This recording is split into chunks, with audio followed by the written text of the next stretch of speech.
On this episode of the Ask Mike Reinold Show, we have another great episode with baseball-related questions. In this one, we talk about total body strength and conditioning. We talk about the difference of our training programs with submarine or underhand throwers, and we talk about nutritional aspects for a long season. The Ask Mike Reinold Show. Helping people feel better, move better, and perform better.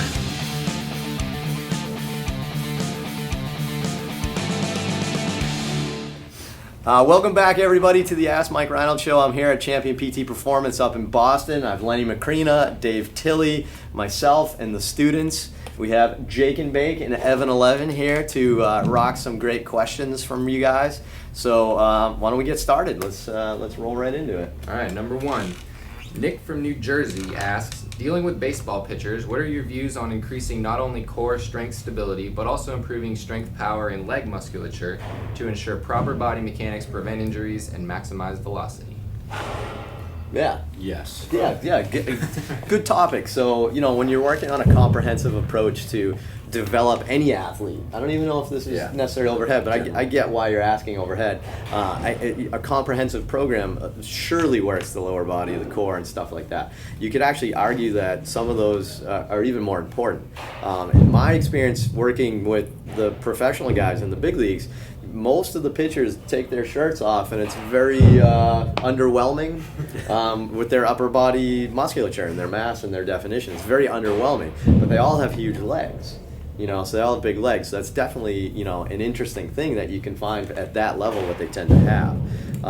So for me, I always say that the legs develop the force, the core transfers the force, and then your upper body dissipates the force. Now, they all have more roles than that, but I think that's just a simple way to kind of think of it. So super important, obviously. And then, for any sport, we talk about baseball specifically, you got to develop that strength and power in the direction you want, right? So me just working on like a vertical jump, for example, is probably not bad for a baseball player, but it's certainly not as good as some lateral and rotational work for a baseball player. So something to keep in mind. So what I would suggest is you take the demands and the unique needs of whatever sport or athlete you're working with here and try to break that down and develop those components individually. So. Yeah, I would again say for any sport, I think whatever your sporting demands are, you're going to be better if the summation of force is greater from all parts. So if you have like a jacked upper body and great legs, but there's nothing in the middle, like you said, to transfer or assist, then you're going to probably break down and have a little bit of a force leak in your core, not to mention your back might start getting sore. So you have to develop a well-rounded kind of GPP athlete, I guess, before you want to go hyper-focus in the specialization of whatever they need. Yeah, love it. Knowing the stresses on each body part as they're doing the exercise. So, just keep that in mind too, that we don't want to put our baseball players in positions that could stress their medial elbow or their anterior shoulder. There's already enough stress by throwing. So, you got to take a step back and you can do some really fun stuff with guys and not have to stress those areas like Olympic lifting, stuff like that. So, yeah. Good stuff. Awesome. Number two. All right, number two, Alyssa from Texas. She says, hey, y'all, are there any specific stretches, manual therapy, strengthening? How'd she spell y'all? Y-A''LL. Really? Y'all? That's Y-A apostrophe. I would have done Y apostrophe What's the A-L-L, abbreviation? Like y'all. You guys? You all. It's an Yeah, abbreviation. you all. Like you all, so it should be Y apostrophe. Yeah. That's y'all. I feel like Jake would be our expert. Jake, any opinion? No. Okay, no. He's good. I'm from Texas. Go on, sorry. That's right. Everything's different in Texas. That's almost like a southern Boston accent. That's like y'all. Y'all. Y'all. Y'all. Y'all. What's the question Okay, from her Alyssa? question. Thank you, Alyssa. Are there any specific stretches, manual therapy? Staying on topic. strengthening- All right, what? We're Sorry. starting over. Do the question all over again. Are there any specific stretches, manual therapy, or strengthening that you would focus on more for submarine pitchers or three-quarter pitchers? All right. I have no idea what that is. I can go for a submarine sandwich right now. That's so funny. I have no All right, clue what that is. So It's an underhand guy. Oh, hey, look at that. So what would we do different with submarine, like underarm kind of guys? I think the answer is actually nothing. We've done some biomechanical research, and some have been published. I don't know if it's been officially published, ASMI stuff with the Olympics I think it was the 2000 Olympics. They compared some of the Asian teams to the American team because they had a lot of submariners back in the day.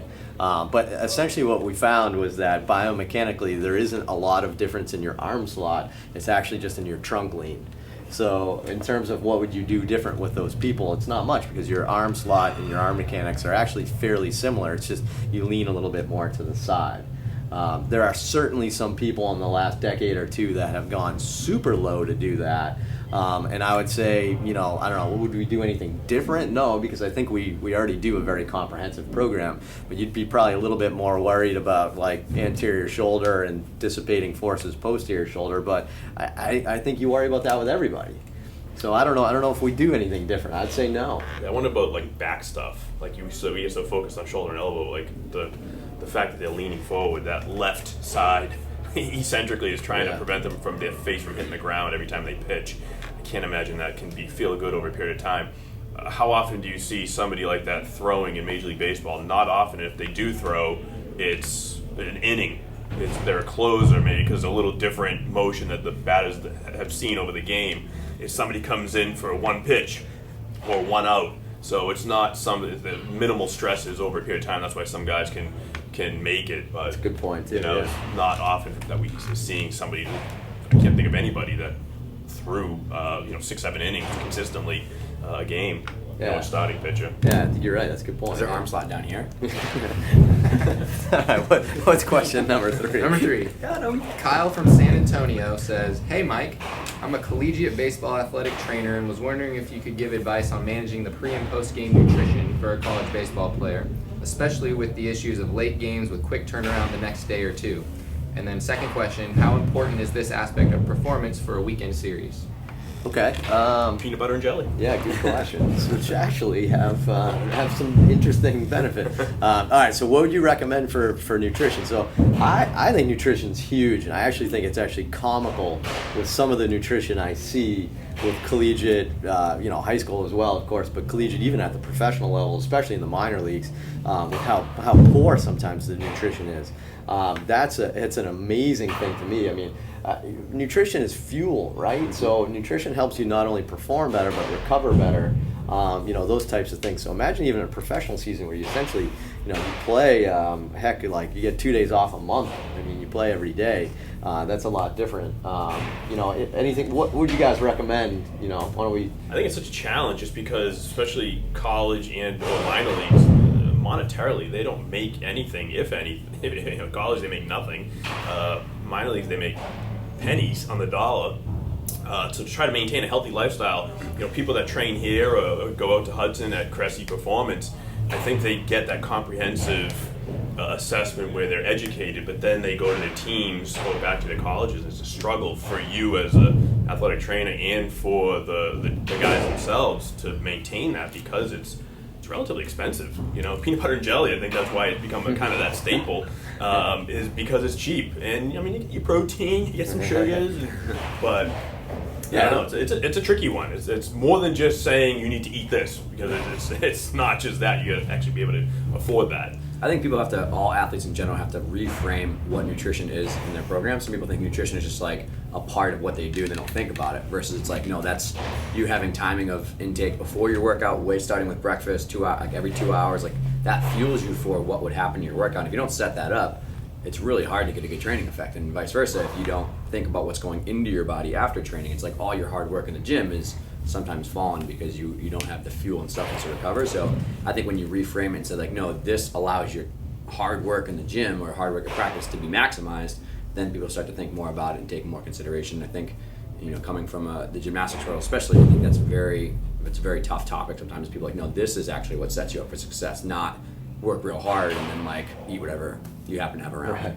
Yeah, I mean, you got to be balanced. I think, avoiding stuff that's going to give you false calories. So especially, between games on a weekend or something like that, or you got a night game, day game, kind of like quick transition in there. If you're just eating processed foods afterwards, you're not giving yourself any nutritional value to replace what you lost to get you ready for that next day. So, that's the most simple thing right there. Sometimes though, it's it's actually the opposite. It's what they're doing that's actually backwards with their nutrition. So one thing, that we always talk about is alcohol consumption quite a bit with our athletes. But there's published research that shows if you have alcohol, and this varies with different reports, but for each alcohol drink that you have, your testosterone goes down the next day.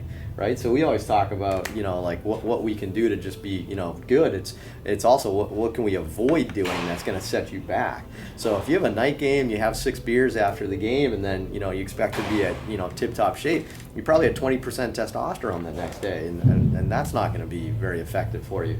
So I thought alcohol is the number one thing that we see being abused with our athletes. Because I get it, it's a long season. The peak of your day in terms of height of arousal and everything is 11 p.m. Like, I get it. I mean, that's there, but that's one of the most destructive things you can do for your performance the next day, in my mind. So and don't underestimate the importance of sleep too. Not to get off topic with nutrition, but and hydration on the topic of alcohol and replacing what you lost during the game. That's how you have to think of it. So yeah, unfortunately, there's some financial stuff, but but awesome, good question. Is that 3? We good? Awesome. Another great baseball episode. Lots of good questions there. I mean, certainly I think goes to other sports as well, but it's kind of good little baseball theme there. So thanks so much. Keep asking away. Go to MikeReinold.com and click on the podcast link and continue to ask us some great questions. Subscribe to the show and really just help us kind of get that word out there. We'd appreciate it. Thanks so much.